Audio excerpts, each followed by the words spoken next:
فيه هدى للمتقين الذين يؤمنون بالغيب ويقيمون الصلاة ومما رزقناهم ينفقون والذين يؤمنون بما أنزل إليك وما أنزل من قبلك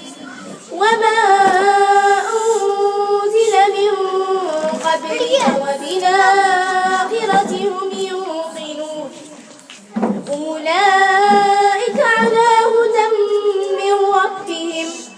وأولئك هم المفلحون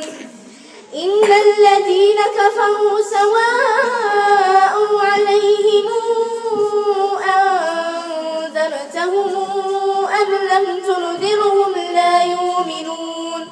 ختم الله على قلوبهم وعلى سمعهم وعلى أبصارهم غشاوة ولهم عذاب عظيم ومن الناس من يقول آمنا بالله واليوم الآخر وما هم بمؤمنين يخادعون الله والذين آمنوا وما يخادعون إلا أنفسهم وما يشعرون في قلوبهم مرض فزادهم الله مرضا ولهم عذاب أليم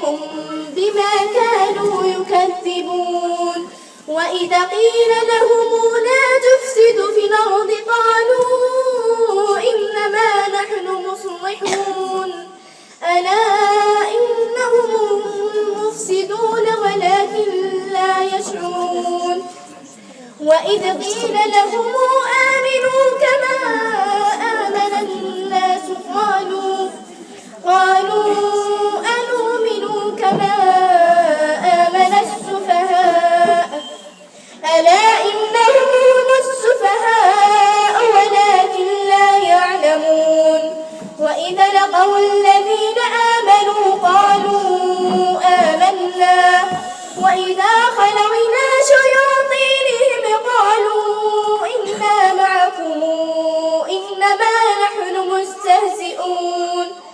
الله يستهزئ بهم ويمدهم في طغيانهم يعمهون